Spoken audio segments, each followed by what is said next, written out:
Buen día. La Universidad del Valle de México se ha logrado constituir como una escuela de excelencia y con el objetivo de incrementar el acceso a la educación superior de calidad y hacer del mundo un lugar mejor. UVM forma parte de la red de universidades más importante del mundo, Laureate International Universities. La Universidad del Valle de México, Campus San Rafael, Alma Mater, les da la más cordial bienvenida a la conferencia titulada Haciendo visible el autismo. A continuación, tengo el gusto de presentar a nuestro ponente, maestra Nora Flores García. Es licenciada y maestra en Psicología Clínica por la UNAM. Es doctorante en investigación en psicoanálisis. Cuenta con un diplomado en tanatología y con un segundo diplomado en estimulación temprana. Es psicoterapeuta de niños y adolescentes y ha tomado diversos cursos sobre atención y manejo de niños con TDAH, bioética y rehabilitación psicomotriz. Es fundadora de la Clínica de Atención Psicología y Desarrollo Infantil y es capacitadora de diversos cursos en la División de Educación Continua de la UNAM. También cuenta con 25 años de experiencia en docencia, participando en instituciones como UVM y CIES. Cedo cámara y micrófono a la maestra Nora para comenzar con nuestra conferencia. Bienvenida.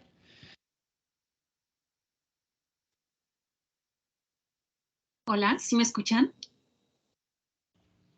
Perfecto, maestra. Excelente. Buenos días, muchísimas gracias.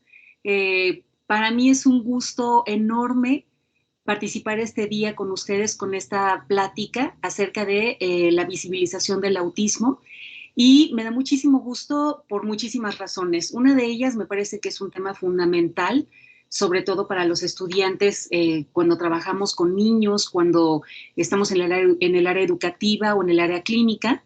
Y también me da muchísimo gusto porque yo quiero muchísimo a UVM, quiero muchísimo a los estudiantes que se forman en esta universidad. Le tengo un aprecio enorme, así es de que, bueno, pues estoy muy contenta de trabajar con ustedes el día de hoy. Y voy a platicar con este tema que he titulado Visibilizando el Autismo, porque vamos a ver exactamente cómo el autismo, afortunadamente en las épocas actuales, está cambiando mucho la forma en la que se entiende y en la que se atiende. Y porque además nos hemos dado cuenta de que hay dentro de estas variantes del autismo que antes se consideraba una situación totalmente familiar, personal, donde los niños se quedaban con la familia, donde no tenían acceso a otro tipo de escenarios académicos, sociales, y sin embargo hoy afortunadamente está cambiando esta visión y tenemos la oportunidad de que estos niños puedan incorporarse a escuelas que consideramos o que se conocen como regulares y que puedan integrarse a cualquier otro tipo de actividad porque la condición del autismo no es algo que debe limitar ni su vida familiar ni social, mucho menos el desarrollo propio, digamos, del niño y de su autoestima. Entonces, si me comparte la primera, por favor. Bueno, vamos a ver dentro de la definición del autismo que se considera como un conjunto de trastornos complejos del desarrollo neurológico. Entonces, ya desde aquí, pues nos vamos quitando como una serie de ideas muy equivocadas anteriormente, hace posiblemente unos 10, 15, 20 años, en los cuales se pensaba que el autismo era una condición específica relacionada con una ruptura del vínculo temprano, ¿no? De la relación con la madre y el bebé. Y no, nos damos cuenta hoy efectivamente que el autismo tiene su origen en una situación particularmente del desarrollo neurológico que se caracteriza por dificultades en las relaciones sociales, por supuesto, y una alteración en la capacidad de comunicación, patrones de conducta estereotipada, restringida y repetitiva. Que esto lo vamos a ir viendo a lo largo de esta presentación, donde nos iremos dando cuenta efectivamente de que son muchos elementos los que forman parte de esta evaluación, y que tenemos que tomar en cuenta cuando tengamos el caso de un niño, cuando conozcamos a un niño con este posible diagnóstico, cada una de las áreas en las cuales tenemos que observar y tenemos que ir registrando para saber exactamente si hacemos o no este diagnóstico. La siguiente, por favor.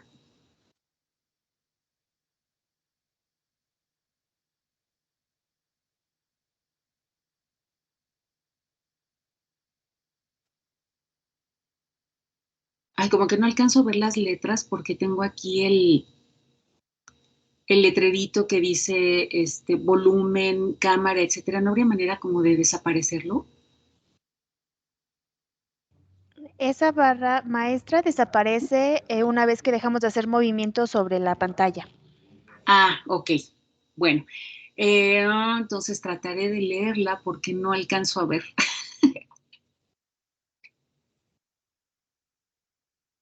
Ok. Perfecto, muchas gracias. Dice, actualmente con la finalidad de no asociarlo a una connotación negativa por el hecho de llamarlo trastorno, se utiliza el término condición. Efectivamente, esto ha sido consecuencia de muchas de las investigaciones recientes y particularmente de tomar en cuenta aspectos en relación a los derechos de los niños y particularmente a los derechos de las personas que presentan diferentes tipos de condiciones, no solamente el autismo, sino otras muchas, en las cuales hemos dejado de llamarlo un trastorno precisamente para tratar de quitar esta etiqueta de que se trata de una enfermedad y de que es una persona que tiene una discapacidad, que es un término que se utilizaba también con muchísima frecuencia, y ahora lo llamamos una condición, es decir, eh, al quitar esa etiqueta, al quitar este estigma de que estamos hablando de una enfermedad, entonces permitimos que los niños se puedan incorporar y se puedan reintegrar a su medio social, a su medio ambiente, sin que exista este estigma que existía durante muchísimos años con respecto a que eran niños que tenían que ser tratados de manera diferente y que tenían que estudiar en lugares diferentes y que pertenecían a una población distinta, que no se podían incorporar. Es verdad que muchos niños, como lo mencioné en la primera diapositiva, pueden presentar cierto tipo de conductas que pueden resultar para otros niños y para otros adultos difíciles de comprender. Y esto generalmente provoca un rechazo o un aislamiento.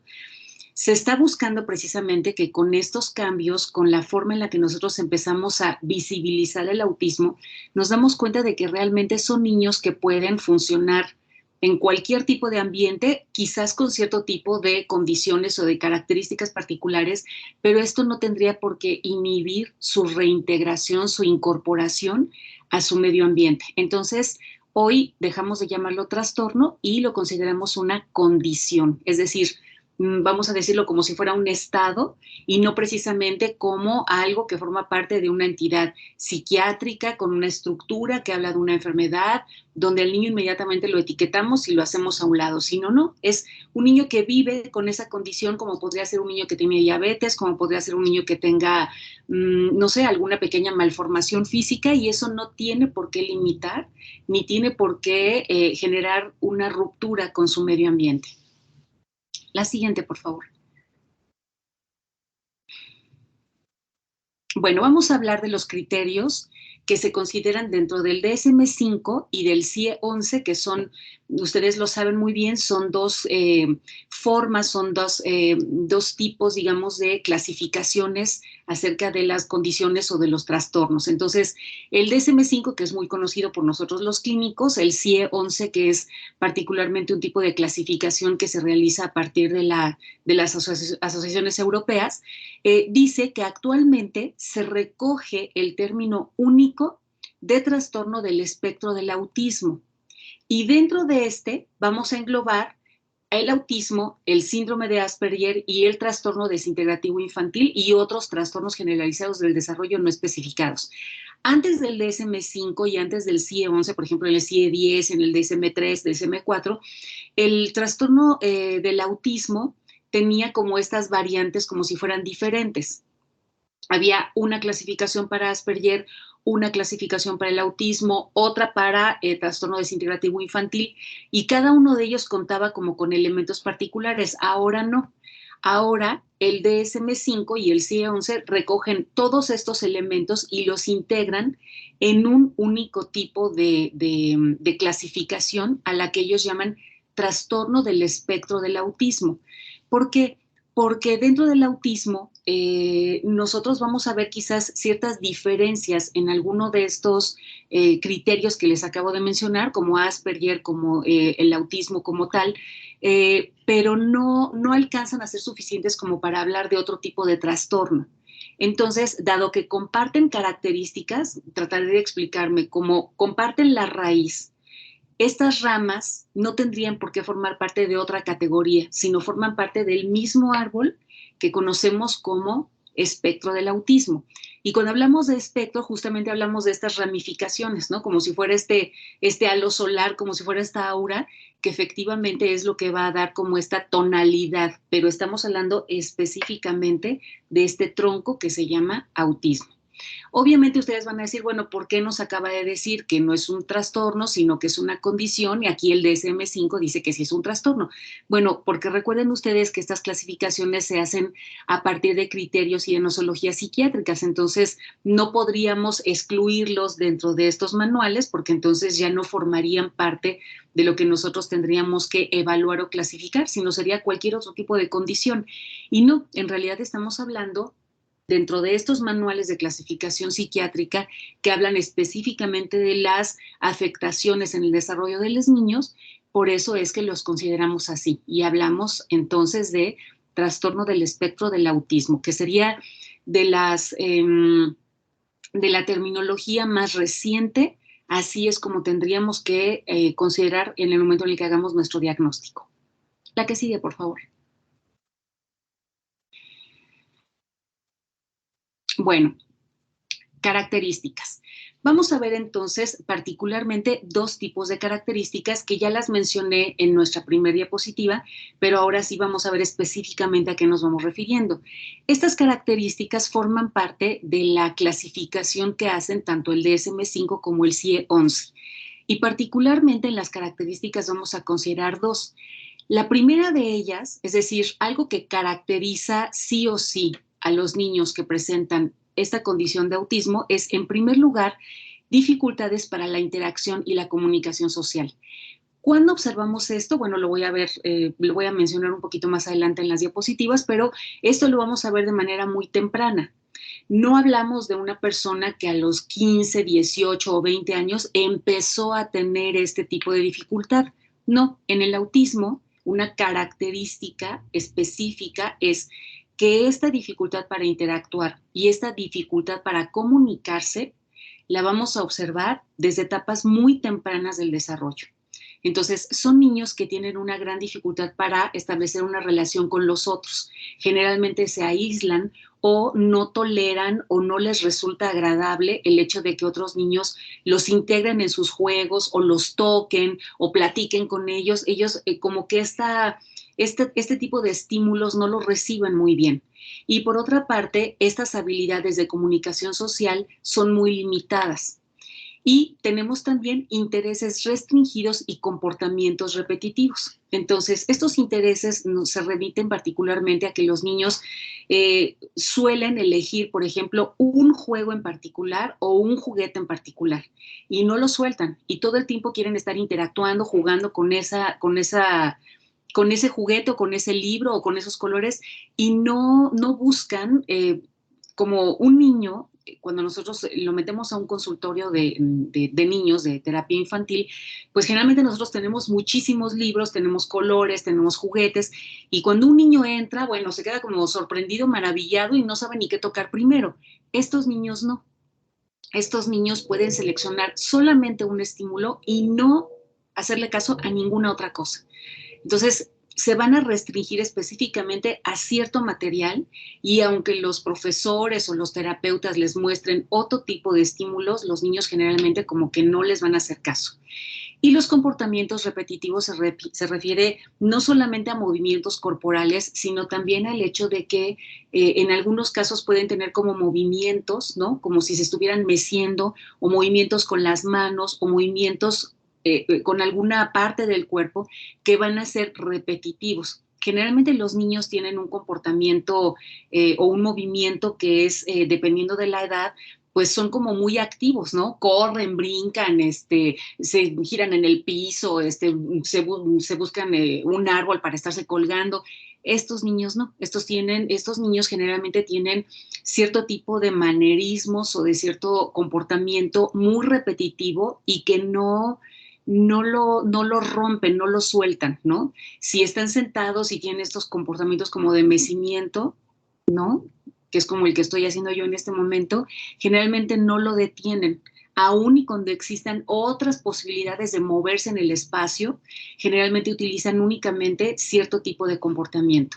Ahora, en la clasificación actual se ha excluido el lenguaje. Anteriormente se pensaba que el lenguaje iba a ser un elemento para que pudiéramos establecer nuestros criterios diagnósticos, pero hoy se ha quitado justamente porque no es precisamente que haya una ausencia de lenguaje, es más bien que hay una restricción en el lenguaje.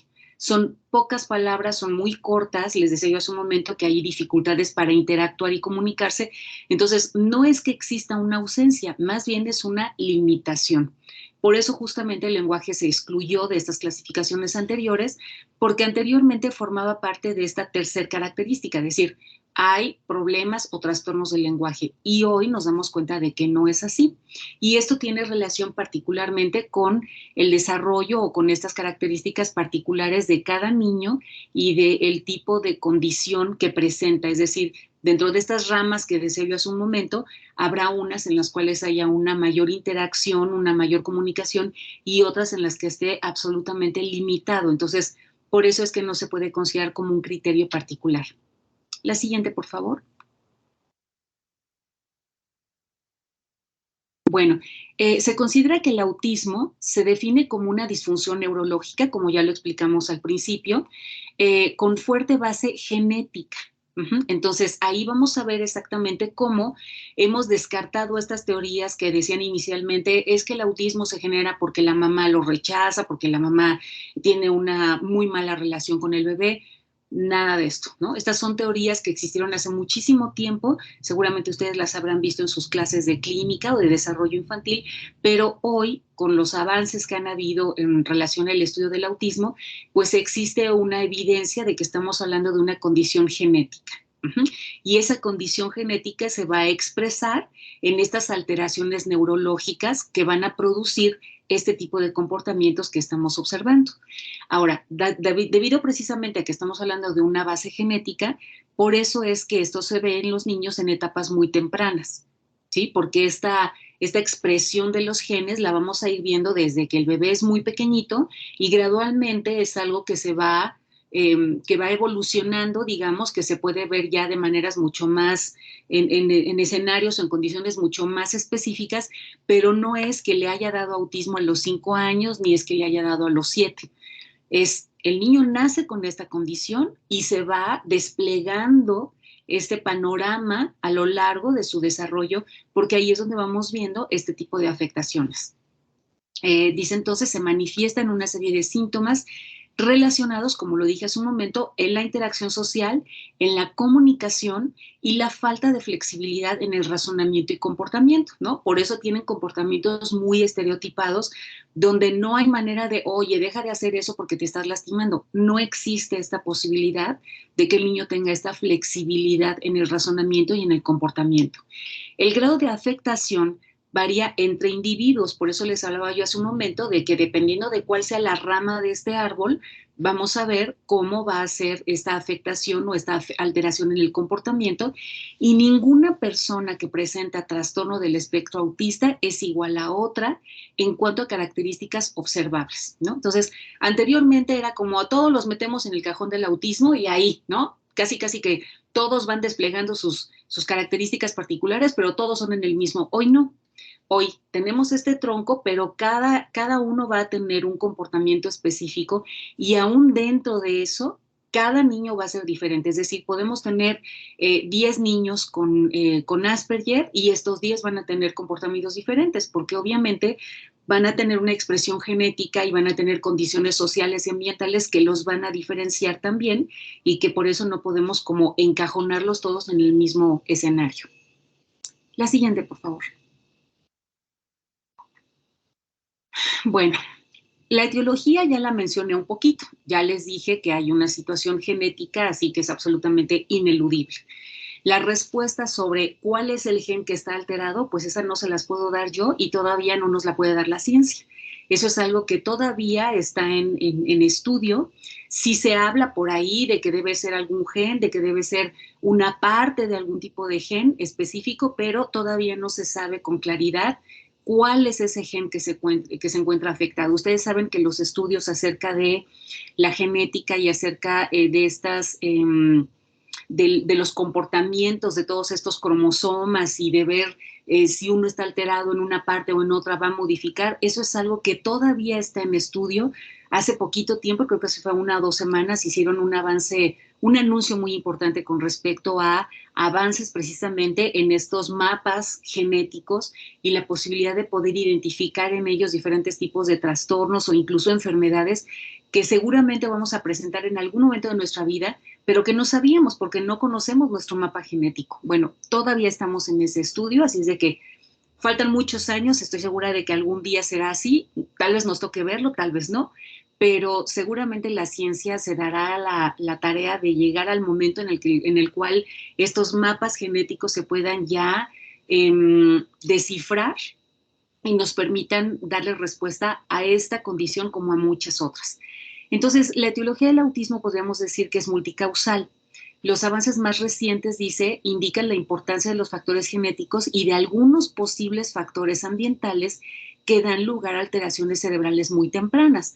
Bueno, ¿cuáles serían algunos de estos posibles factores ambientales? Y fíjense, es importante decir posibles, porque no todos los niños que viven con estas situaciones van a desarrollar autismo, ¿no? Tiene que haber como un conjunto de muchas situaciones que son las que nos van a explicar el origen de esta condición. Entonces, en algunos estudios se considera que, por ejemplo, los niños o las mamás que viven en lugares donde hay elevados índices de plomo, pues los niños pueden nacer con esta afectación.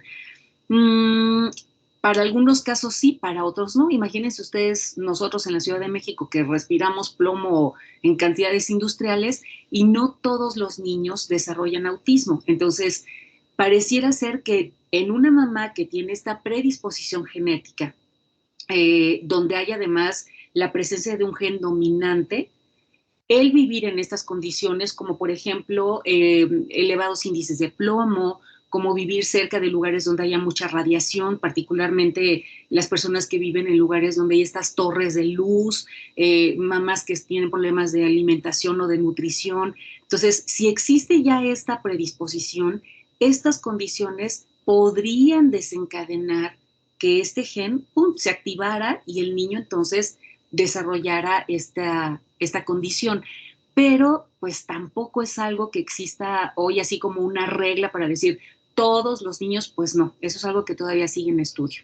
De hecho, se señala la alteración de un conjunto de genes interdependientes distribuidos en distintos puntos del genoma. Entonces, aquí resulta ser que pues no sabemos cuál, no sabemos cuántos, no sabemos en dónde, no sabemos la participación genética del papá, del bisabuelo.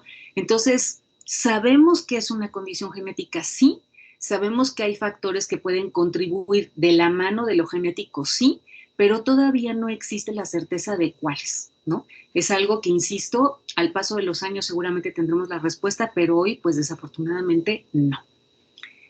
La siguiente, por favor.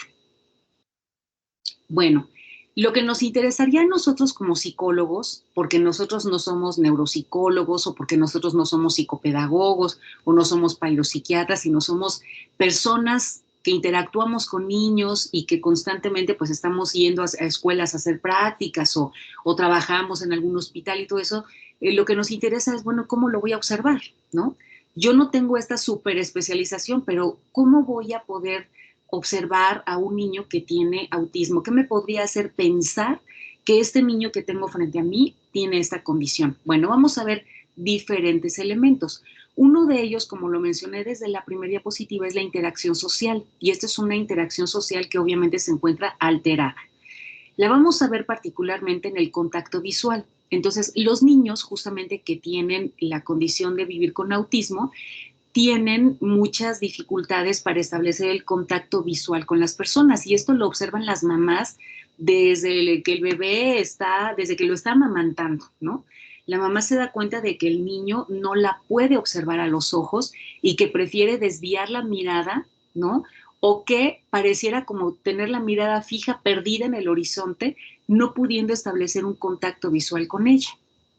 Y tenemos también que las expresiones y los gestos son limitados. Dentro de la estimulación temprana, nosotros invitamos mucho a las mamás a que tengan interacciones constantes con los bebés a partir de que imite gestos que ella hace, ¿no? Por ejemplo, ¡ay, la sorpresa! ¡Oh, estoy enojado! Y entonces el bebé gradualmente va imitando estos gestos. O las expresiones, por ejemplo, como con sonidos de bravo, y entonces los bebés están constantemente observando a la mamá y van haciendo estos movimientos para imitar los gestos que ella les muestra. Y los niños con autismo esto lo vamos a encontrar muy limitado. Generalmente la mamá puede hacer todas las caras del mundo y el bebé no va a responder. O el bebé responde, vamos, de manera muy limitada, pero a lo mejor a otro tipo de sonidos, a otro tipo de estímulos que no son precisamente con una persona, con la mamá, con un ser humano, sino son otro tipo de ruidos. Y estos gestos que generalmente nosotros en los bebés vemos que gesticulan y que mueven los ojitos y que mueven las manos, van a estar totalmente limitados. Hay una falta de interés en ser ayudados, y esto lo vemos un poquito más adelante cuando los niños posiblemente estén en preescolar, donde, por ejemplo, si al niño se le cae su torre o se le cae un lápiz y alguien se acerca y le quiere ayudar, eso al niño como que lo desestructura, como que no le gusta, ¿no? Entonces, si el niño está trepando en algún juguete, una resbaladilla o algo, y alguien lo sostiene para ayudarlo, al niño eso le incomoda. Entonces, este gesto de interacción no es bien recibido. Hay una falta de habilidad para iniciar o participar en juegos con otros niños o adultos. Entonces, posiblemente la maestra busque que los niños jueguen todos en el patio, o que todos los niños corran, o que todos los niños canten, y estos niños prefieren estar solos y no siguen las actividades grupales. Y hay una respuesta inapropiada en las relaciones sociales formales. Entonces, esto que anteriormente se hacía, porque afortunadamente hoy ya nos hemos dado cuenta de que es horrible pedirle esto a los niños por muchas situaciones, pero esto de dale un beso a tu abuelita, ya llegó tu tío, ve y dale un beso, o el tío que llega y lo abraza sin preguntarle, ¿te puedo tocar?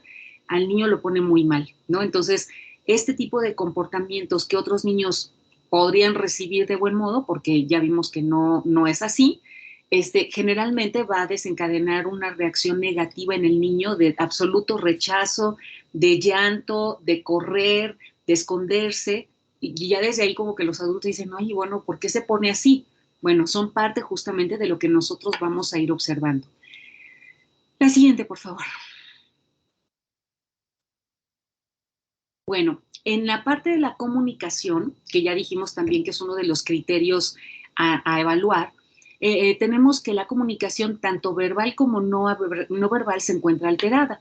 Por ejemplo, no usan el lenguaje verbal y o corporal como comunicación funcional, y en casos severos puede existir mutismo. Pero insisto, una cosa es mutismo y otra cosa es que no hable. Por eso se excluyó este criterio de acuerdo a lo que vimos hace un momento en el DSM-5. Entonces, son niños que más bien optan por no hablar y optan por no comunicarse. Y también en el tipo de lenguaje verbal, los niños no suelen utilizarlo, ¿no? Entonces, por ejemplo, cuando decimos ven, ¿no? El niño no hace este tipo de movimientos corporales. El niño generalmente tampoco utiliza una amplitud del lenguaje verbal, sino se limiten como a frases muy cortas, lo cual puede originar en algunos casos retraso o retroceso. Aquí me equivoqué, dice retraso o retroceso del lenguaje. Entonces, puede suceder que el niño tenga un desarrollo del lenguaje acorde a su edad, pero esta falta de interacción con el otro puede generar pues que vaya en retroceso, ¿no? Entonces cada vez se vuelve como más limitado con frases muy cortas, en lugar de decir mamá quiero leche, entonces solamente leche, ¿no? O en lugar de decir me duele el estómago, solo puede decir duele.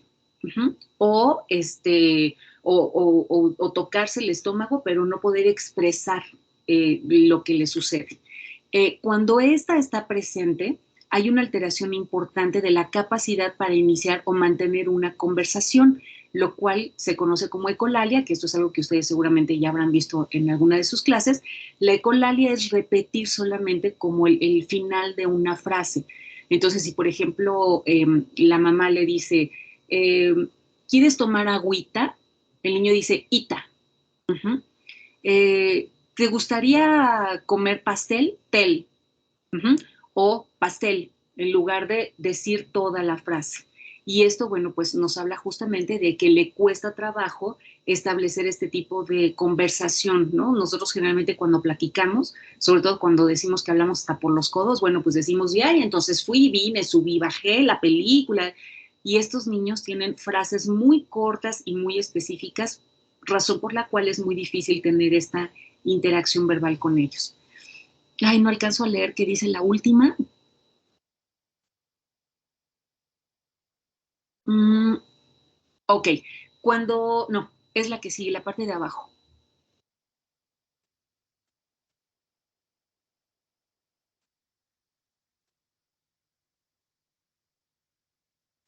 Ah, dice confusión de pronombres o estereotipias. Entonces, tanto la confusión de los pronombres sería, que es algo muy característico, los niños les cuesta mucho hablar como yo me llamo Juan, ¿no? Generalmente ellos se refieren siempre como terceras personas. Entonces, en lugar de decir, a mí me duele el estómago, ¿no? A mí o yo es, le duele el estómago, se llama Juan, como si hablaran en tercera persona. Y este aspecto de las estereotipias tiene relación justo con lo que les mencionaba hace un momento, que se eligen solamente frases muy particulares y son las que utilizan para expresar cualquier cosa, ¿no? Entonces, este bagaje del lenguaje, este desarrollo, se ve muy limitado y además característico de los niños con autismo es que se refieren a ellos en tercera persona. No existe esta posibilidad de hablar del yo, sino es él se siente, él compra, y fíjense, esto es curioso, pero muchas personas lo utilizan sin tener autismo, ¿no? Generalmente decimos, yo lo he visto mucho en la clínica, por ejemplo, en la consulta, hay personas que en lugar de decir, déjenme recordar algún ejemplo, como me siento triste, es decir, se siente feo, se siente como triste, ¿no? Como si fuera en tercera persona. Entonces, ahí, bueno, obviamente no hablamos de autismo, pero es como para mencionarles este ejemplo y cómo en muchas personas observamos este mismo tipo de comportamiento. La siguiente, por favor. Bueno, otra de las características será la restricción de intereses y comportamientos estereotipados y repetitivos que ya he venido mencionando, donde hay una insistencia exagerada en una misma actividad, en rutinas o rituales. Generalmente los niños con autismo tienen muchísimos problemas cuando rompemos una rutina.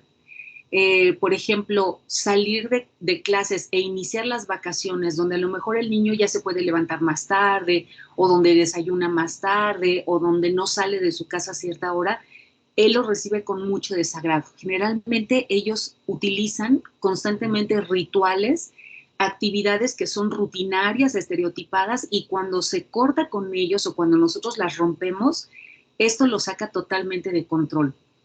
Hay una escasa tolerancia al cambio de dichas rutinas y hay manerismos motores estereotipados o repetitivos. Hace un momento les enseñaba estos que son como mecimientos, pero pueden ser también con movimientos con las manos, chasquidos con los dedos, tocarse la cabeza, tocarse todo el tiempo la cara, estar tocando siempre el mismo objeto, es decir, todo el tiempo están teniendo este tipo de comportamiento. La siguiente.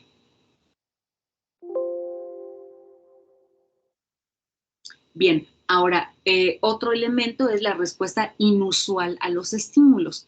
Esto se refiere particularmente a que hay una percepción selectiva de determinados sonidos, por ejemplo, voces humanas, y son muy sensibles a ciertos sonidos, así como estímulos sensoriales. Entonces, por ejemplo, ellos pueden, si en ese momento la mamá prende la licuadora, inmediatamente tocarse la cabeza, taparse los oídos y ponerse muy ansiosos porque no toleran cierto tipo de estímulos como ciertos sonidos, a lo mejor la licuadora, la aspiradora, el volumen muy alto de la televisión, o por ejemplo cuando van al cine, ¿no? Que está la pantalla con las luces, con el sonido, a ellos los pone muy mal.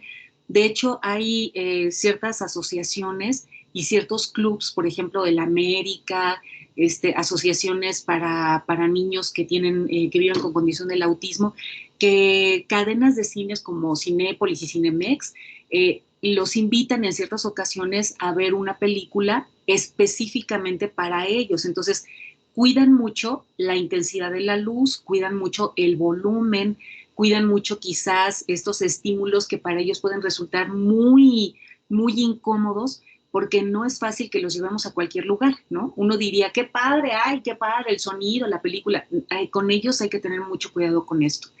Y hay una disfunción grave de la sensación del dolor. Esto es algo que sorprende mucho y que al mismo tiempo puede ser muy delicado, porque son niños que en ocasiones este umbral que nosotros diríamos, el calor, por ejemplo, ay, es que esto está muy caliente, los niños se pueden quemar porque hay una alteración en la percepción de ciertos estímulos dolorosos. Entonces, digámoslo así, pueden tolerar tanto el dolor que pueden lastimarse sin que los demás se den cuenta de que está en una situación de peligro o que está lastimándose. Entonces, es muy importante ahí justamente cuidar todos estos cuchillos, el cúter, los objetos calientes, los contactos, etcétera, porque no en todos los casos, pero en la gran mayoría, esta percepción del dolor se encuentra alterada y entonces pueden estar haciéndose daño sin darse cuenta. La siguiente.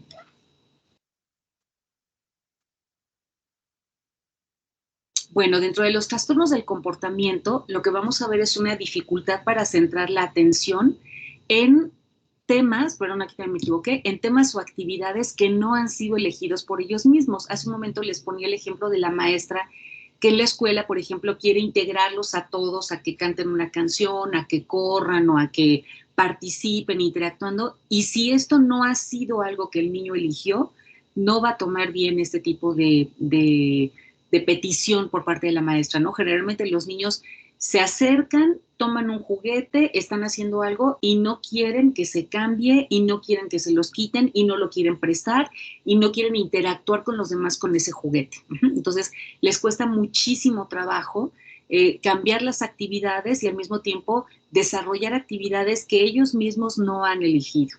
Y pueden en ocasiones ser hiperactivos y también en ocasiones ser agresivos. Esta situación de la agresión no es, vamos a decirlo así, no hay la conciencia de que te estoy dañando. No se hace con la intención de te voy a dar un golpe. Es particularmente porque le resulta desagradable, incómodo, molesta la presencia, la interacción con el otro y entonces en lugar de empujarlo, lo avienta, ¿no? O en lugar de tocar el brazo, lo pellizca. Entonces, eso se puede considerar justamente como una agresión. Nosotros le damos esa connotación de agresión, pero en realidad el niño lo único que está haciendo, bueno, pues es expresar su rechazo o su desagrado por cierto tipo de situación que nosotros tendríamos que prever o que controlar. Y en ocasiones pueden ser niños muy hiperactivos, ¿no? Entonces, es difícil controlarlos porque ya les decía, no pueden reconocer con claridad los estímulos dolorosos, porque además pueden ser como muy poco cuidadosos en situaciones de riesgo, porque además no les gusta que los toquen, o sea, se está subiendo a un árbol y la maestra lo carga para bajarlo, el niño se va a poner peor porque no quiere que lo toquen. Entonces, en este sentido es que puede resultar una situación un poco complicada en escenarios escolares, ¿no? Sobre todo cuando los maestros no tienen una capacitación para trabajar con niños con esta condición. La siguiente. Perdón, me estoy yendo un poquito más rápido porque creo que ya me tardé un poco. Ay. Híjole, ¿me pueden apoyar subiendo un poquito más? Ok, en las habilidades especiales. Estos niños que nosotros podríamos decir, no, bueno, pues qué mala suerte, ¿no? O sea, no pueden interactuar, les cuesta trabajo comunicarse, no les gusta interactuar, pues entonces, ¿qué habilidades tienen? Bueno, pues hay muchos niños que tienen desarrollo de habilidades especiales. No son todos, ¿no? Tampoco digamos, es que todos los autistas son súper inteligentes. No es así. Estos niños pueden mostrar habilidades especiales en áreas concretas, sensoriales, por ejemplo, de memoria o cálculo. Si ustedes vieron esta película, que yo sé que es muy viejita, pero es como muy ilustrativa sobre todo lo que estoy hablando, de cuando los hermanos se encuentran, o se llama Rayman, con Tom Cruise y con Dustin Hoffman, este chico que es autista tiene una habilidad numérica impresionante. Puede, lo que nosotros llamamos hoy cálculo mental, él puede desarrollar operaciones matemáticas a una velocidad increíble con cifras estratosféricas. Entonces, sí son niños que en ocasiones pueden tener un gran desarrollo de estas habilidades especiales. Pueden ser habilidades matemáticas, difícilmente van a ser del lenguaje, ¿no? Ya dijimos que eso es una característica, pero en este mundo matemático donde se dan estos procesos como de análisis y de reflexión, si además es un niño que tiene capacidades cognitivas especiales, elevadas, sí puede haber este desarrollo de habilidades, ¿no? Entonces, hay ocasiones en las que son niños que resultan particularmente como muy inteligentes, como muy hábiles, aún y cuando tienen esta condición de autismo. También hay una película un poquito más reciente, esa sí no me acuerdo cómo se llama, de un abogado, que es un abogado muy brillante, creo que es contador, que también vive con autismo, pero es una persona sumamente capaz y brillante para desarrollar operaciones matemáticas. La siguiente, por favor. Incluso hay muchos matemáticos que al día de hoy se considera, de acuerdo a estos estudios, que pudieron haber tenido autismo, ¿no? Uno de ellos se dice por ahí que era Einstein, no es algo que todavía se sepa con claridad, pero se piensa que es uno de los que pudo haber tenido esta condición, ¿no? Bueno, tenemos entonces ya con todos estos elementos que les he ido mencionando algunos criterios para establecer nuestro diagnóstico. En primer lugar, lo número uno, ¿no? Donde no necesitamos aplicar nada, sino solamente ser muy buenos clínicos, es la observación directa. Cuando nosotros estamos en una escuela, cuando estamos en un museo, cuando estamos en una consulta, etcétera, y nosotros nos dedicamos meramente a observar el comportamiento del niño, eso nos va a dar inmediatamente, con todos los elementos que les mencioné hace un momento, pautas para poder pensar que exista esta condición, ¿no? Porque nos damos cuenta de que no quiere interactuar, de las limitaciones en el lenguaje, porque nos damos cuenta de que no establece un contacto visual con nosotros, porque no le gusta estar en compañía de las personas. Entonces decimos, ay, caray, aquí hay como algo raro, ¿no?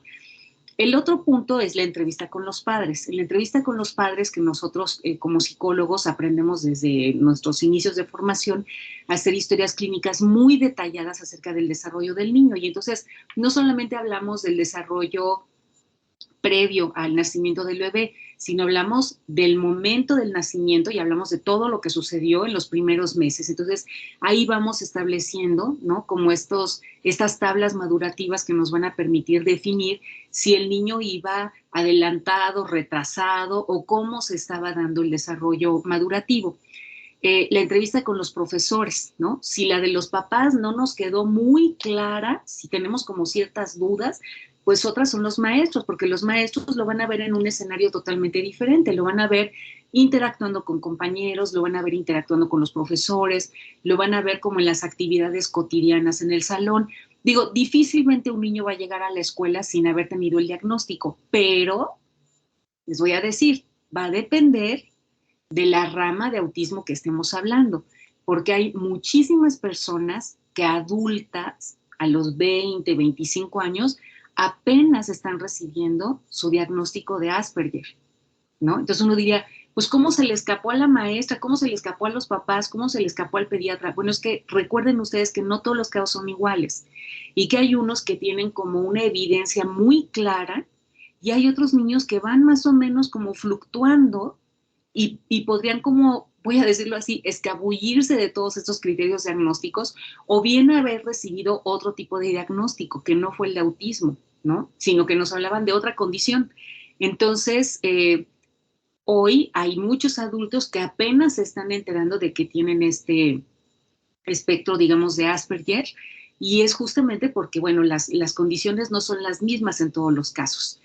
Y por último tenemos las evaluaciones psicométricas. Dentro de las evaluaciones psicométricas no existe una prueba que diagnostique el autismo, ¿sí? Más bien nosotros utilizamos diferentes pruebas dependiendo de cuáles sean las áreas que queremos medir, y esto nos puede llevar a la conclusión de que estemos frente a un niño que tiene este espectro autista, pero no existe una prueba que diga prueba para detectar autismo. Existen muchos cuestionarios, existen pruebas psicométricas, como ustedes las conocen al día de hoy, que son herramientas que podemos utilizar, pero no hay una que como tal haga el diagnóstico de, aplicándote esta prueba te voy a decir, pues no, todavía no existe, ¿no? Es un conjunto a partir de las pruebas, la observación, los papás, el maestro, la evaluación del psiquiatra, y al final podremos llegar nosotros a este diagnóstico. Entonces, no es un diagnóstico sencillo, aunque nosotros pensamos, bueno, es que ya viéndolo nos damos cuenta. Acuérdense que les acabo de mencionar, hay adultos que apenas se están enterando, entonces no es tan sencillo, no es tan de, bueno, ya con esto ya, no, es algo que nosotros observamos a lo largo del tiempo y a partir de que se vayan desarrollando muchísimas condiciones. La siguiente, por favor. Bueno, ¿cuáles son las comorbilidades que existen en relación al autismo? Recuerden ustedes que con comorbilidad me estoy refiriendo a otras condiciones, trastornos, enfermedades que se pueden como agregar además a la condición del autismo y que por ello mismo pueden encubrirlo, pueden agravarlo o pueden confundirnos. Los niños que tienen espectro autista pueden presentar patologías asociadas como metabolopatías, es decir, trastornos ya particularmente en el campo médico, biológico, intoxicaciones, infecciones, puede haber epilepsia, problemas motores, alteraciones oculares y además alteraciones auditivas. Es decir, dependiendo del tipo de autismo que presenta y dependiendo también de la severidad del caso, pueden además tener este tipo de problemas, ¿no? Piensen ustedes, por ejemplo, en los niños que tienen síndrome de Down. Se sabe que son niños que pueden tener afectaciones cardíacas, ¿no? Entonces, no todos, pero es una gran posibilidad porque ahí va a depender de cuál es esta afectación genética donde se van a pegar además todas estas enfermedades. Puede haber comorbilidad con TDAH, puede haber comorbilidad con un trastorno obsesivo compulsivo y pueden presentar también cuadros de ansiedad y o depresión. A mí me tocó hace algún tiempo conocer a un niño que efectivamente no solamente tenía autismo, sino también tenía TDA. Era un niño, en ese momento en el que me lo llevaron los papás, tenía como unos entre 3 y 4 años. Ya los papás desde antes venían sospechando que pasaba algo, que el niño había tenido un desarrollo como muy irregular, porque además era hermanito, la mamá había tenido triates. Entonces ella tenía la oportunidad de ver el desarrollo de los otros dos y de ver que con este chiquito estaba pasando algo extraño, ¿no? Porque veía como los otros dos, pues, permitían cierto tipo de acercamiento, contacto visual, etcétera, y este niño desde pequeñito tenía muchísimos problemas. Entonces, fue un caso muy complicado, obviamente no es un caso que se pueda ver en la clínica, es un niño que va a requerir tratamiento psiquiátrico el resto de la vida, porque además era una condición muy grave, era un niño que tenía muchas afectaciones en el desarrollo, es decir, a la edad que les estoy mencionando, él todavía no tenía control de esfínteres, tenía una posibilidad de lenguaje muy limitada, era un niño que además tenía este tipo de hiperactividad, con un problema de atención súper severo, seguramente porque no hubo la posibilidad de evaluarlo por estas condiciones, tenía retraso mental, entonces habían como muchas cosas que difícilmente iban a permitir que este niño tuviera esta reintegración a la que me estoy refiriendo desde el principio de esta presentación. Por eso, dependerá del caso, qué es lo que se les puede ofrecer. La siguiente, por favor. Bueno, el tratamiento, ya que estamos diciendo todas estas complejidades a las que me voy refiriendo, el tratamiento tiene que ser multidisciplinario y multimodal. Con multidisciplinario estoy hablando de que son muchos especialistas los que van a estar ahí, ¿no? No solamente el psicopedagogo, sino el psiquiatra, posiblemente el neurólogo, posiblemente el terapeuta del lenguaje, posiblemente, es decir, es un abanico muy amplio de especialistas que seguramente van a tener que estar interactuando constantemente con el tratamiento del niño. Y multimodal, porque obviamente cada una de las áreas en las que el niño vaya desenvolviéndose van a tener que estar ofreciendo diferente tipo de oportunidades o diferentes tipos de propuestas para que el desarrollo del niño se dé de la mejor manera posible.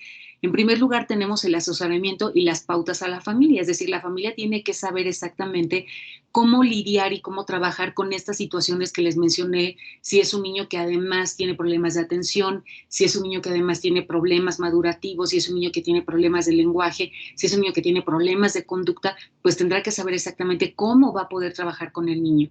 Tiene que haber reeducaciones psicopedagógicas, es decir, es un niño que seguramente va a requerir muchísimo apoyo por parte de los docentes, ¿no? Para saber exactamente cómo poder trabajar o interactuar con el niño. Grupos de habilidades comunicativas y de socialización, consulta y asesoramiento psiquiátrico y mucha asesoría por parte de la escuela. La siguiente, por favor.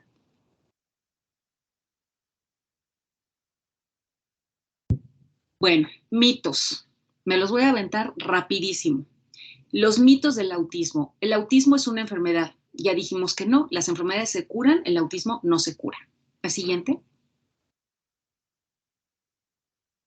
Otro mito, las personas con autismo son agresivas y se autolesionan.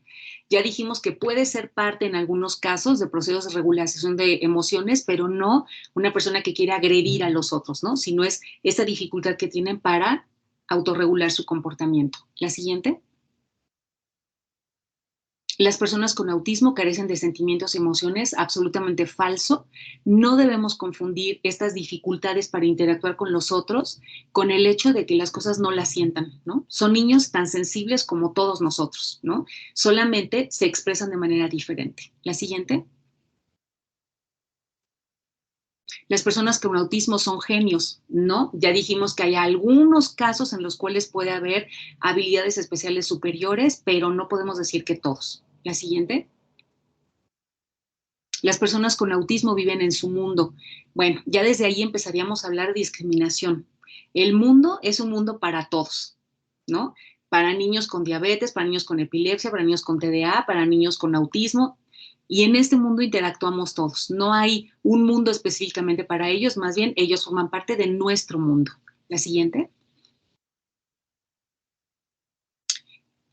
Las cifras. En México, 1 de cada 115 niños tiene autismo, imagínense ustedes, ¿no? Esto de acuerdo con esta Fundación de Autism Speaks y Clima, esto fue cifras de 2016, y casi el 1% de la población infantil mexicana tiene autismo. Es decir, no es algo que se vea como ahí de vez en cuando, ¿eh? Realmente hay muchísimos niños con esta condición. La siguiente. La incidencia incrementa un 17% cada año, de acuerdo con el Centro para las Enfermedades y Control y Prevención. Obviamente, esta incidencia, todos los especialistas dicen, bueno, ¿por qué se está incrementando? No lo sabemos, es algo que todavía está en estudio. Si puede ser que si el ambiente, que si el plomo, que si el aire, que si el oxígeno, que si la nutrición, que si la comida chatarra, que si los videojuegos, todavía no lo sabemos, estamos en estudio. La siguiente. Hay más casos de autismo en el mundo que de cáncer, de SIDA y diabetes juntos. Insisto, no es algo que se vea como hay de vez en cuando. Hay muchísimas personas que viven en esta condición, pero posiblemente no se han diagnosticado. La siguiente. En el mundo, 1 de cada 160 personas tiene autismo, en el mundo, ¿no? Imagínense ustedes en un tour vacacional, por lo menos una persona que conozcamos va a tener autismo. No sabemos de qué tipo, pero lo va a tener. Y en Estados Unidos la cifra llega a 1 de cada 59 personas. ¿Por qué varían estas cifras? No lo sabemos. La siguiente.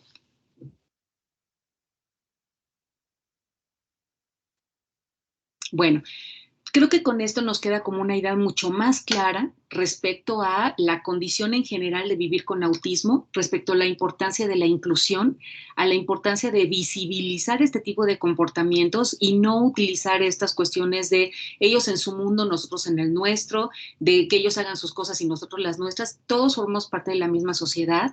Todos, debido a esta frecuencia estadística de las que les hablé, podemos estar muy cerca de una persona que vive con esta condición y en nosotros está hacer que este mundo sea habitable para todos o hacerlo una tragedia para todos. Es muy importante considerar los derechos humanos, considerar el respeto a las diferencias individuales, considerar también la posibilidad de que nosotros generemos estrategias para que todos podamos convivir mejor, aún y con estas condiciones. La siguiente.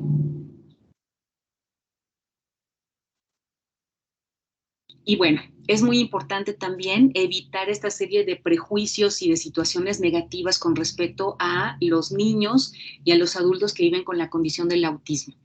Hay una serie muy interesante, la de El Buen Doctor, que relata la historia de un chico con Asperger, que es un médico súper famoso, súper brillante, hablando de estas habilidades especiales. Entonces, realmente son niños que pueden vivir bien. Nosotros nos hemos encargado en años recientes justamente de hacer este trabajo en las escuelas, en los centros, de que sean niños que se puedan incorporar a su comunidad, porque tenemos que quitarnos estas ideas de que nosotros somos los buenos y los demás son los malos, ¿no? Todos tenemos, dirían por ahí las abuelitas, una cruz con cual cargar, ¿no? Y a todos nos toca realmente hacer que esa cruz sea menos pesada. Pues por mi parte es todo. Muchas gracias. No sé si hay alguna pregunta, algún comentario. Espero que haya sido ilustrativa esta presentación para ustedes y sobre todo que haya cambiado su visión acerca de vivir con la condición del autismo.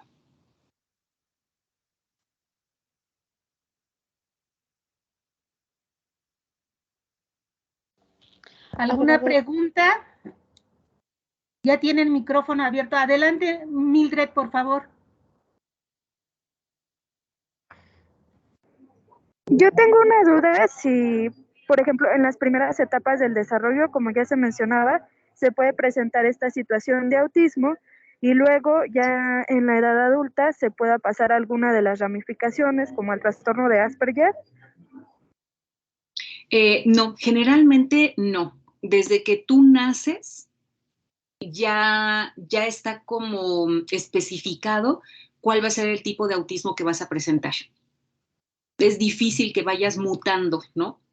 Más bien las mismas características del desarrollo te van indicando cuál es el tipo de condición que tú presentas, ya, desde que eres muy pequeñito. Y también tenía otra duda, en el trastorno de Asperger, ¿puede ocurrir esta situación de que la persona reaccione con agresión o violencia, igual también por esta parte del rechazo o por la interacción que se da, que no se sienta como, que le disguste esa parte? Sí, mira, recuerda que Mildred es una situación de que hay una dificultad para regularse emocionalmente. En esa dificultad para regularse pueden tener un comportamiento que a nosotros nos parezca agresivo, pero no es precisamente que te quieran lastimar a ti.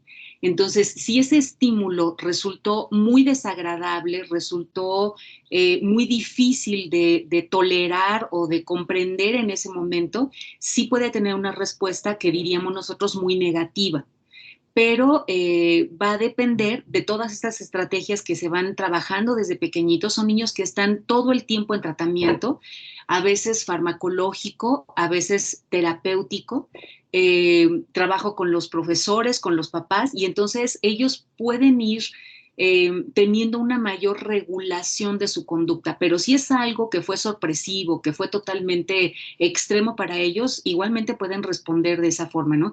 Tal vez les cueste menos trabajo volver a recuperar el control, pero igualmente a una respuesta extrema, todos respondemos de una manera extrema, ¿no?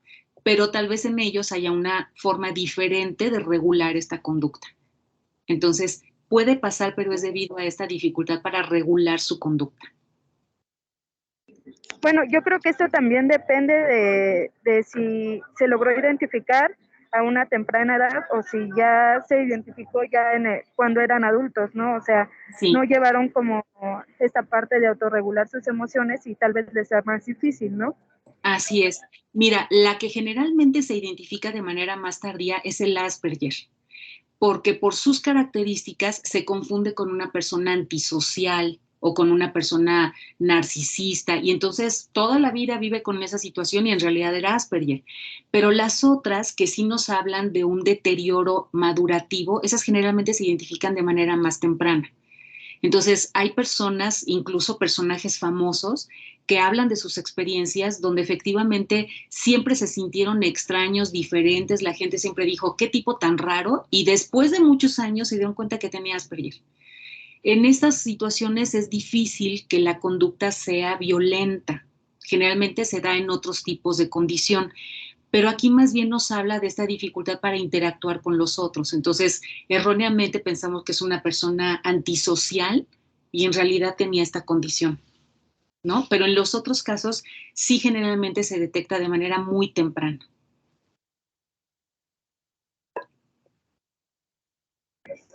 Sí, bueno, es que me comentaron hace poquito de una persona que, bueno, ya es adulto y apenas le acaban de diagnosticar Asperger, pero, o sea, sí, él tiene una pareja, está en una relación y sí se comporta de forma violenta, o sea, sí la agrede, sí hay violencia física. Por eso tenía como la duda. Yo creo que ahí en ese caso, Mildred, habría que hacer una evaluación mucho más específica porque acuérdate que hay comorbilidades. Entonces, no necesariamente una persona con Asperger va a tener este comportamiento, pero si hay una comorbilidad, sí.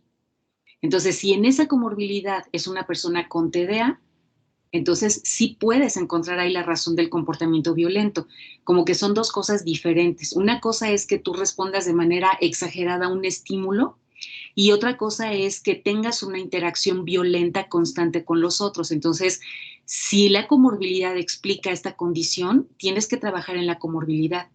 Por eso es importante ir estableciendo como los diagnósticos. No todas las personas con Asperger tienen este comportamiento. Puede haber ahí una comorbilidad de fondo. Y como apenas lo acaban de diagnosticar, pues habrá que estudiar de qué se trata. Ok, muchas gracias. De nada, Mildred. ¿Alguna otra pregunta, chicos? Maestras, en el chat Karina Pérez nos comenta, nuestro compromiso es siempre dar lo mejor como profesional. De esta manera podremos ayudar a nuestra población del autismo, como también a otros problemas que se enfrentan las personas que tanto necesitan en nuestro servicio para lograr y canalizar necesidades específicas. Así es, totalmente de acuerdo. Ok, la maestra Verónica Dávila tiene la mano levantada. Adelante, maestra. Hola, hola, buenas tardes, Yanora. Siempre un placer escucharte, feliz de volverte a ver, encantada. Creo que una presentación muy, muy buena. Pero yo me quedo con una duda. Mencionas de que, pues, de pronto siempre es como complicado hacer el diagnóstico, ¿no? Por todo lo que implica. Y pues en el DSM-5 ahora ya se engloba todo. ¿No hace esto más difícil el proceso diagnóstico y sobre todo el tratamiento? Sí, pero qué gusto escucharte. Te mando un abrazo.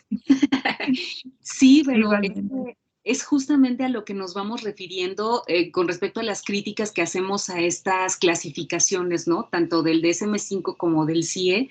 De repente como que todo lo quieren meter en una misma situación. Entonces sí puede hacerlo mucho más complicado.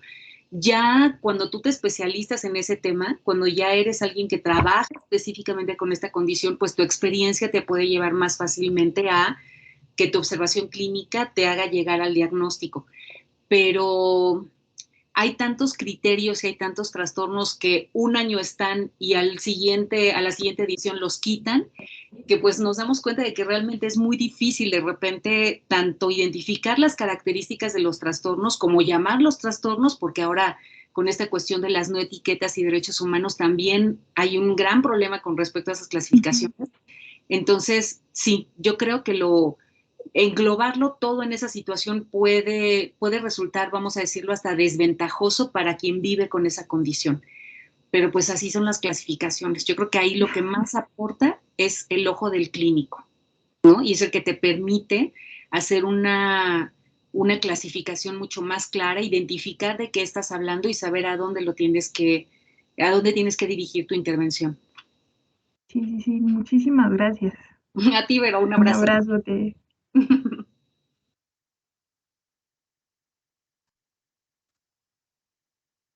¿Alguna otra pregunta?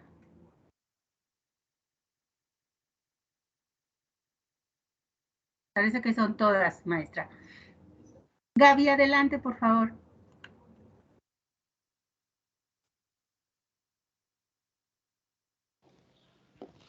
Agradecemos una vez más a la maestra Nora Flores por compartirnos este tan importante tema del cual debemos seguir hablando. Con esta participación finalizamos nuestra conferencia. VM Campus San Rafael agradece la asistencia de todos nuestros estudiantes y les recordamos no olvidar registrar su participación a este evento en el link que se les compartió en el chat de esta sesión. Universidad del Valle de México, por siempre es responsable de lo que se ha cultivado. Muy buena tarde. Buenas tardes. Gracias, maestra Nora. Gracias a ustedes. Saludos para todos.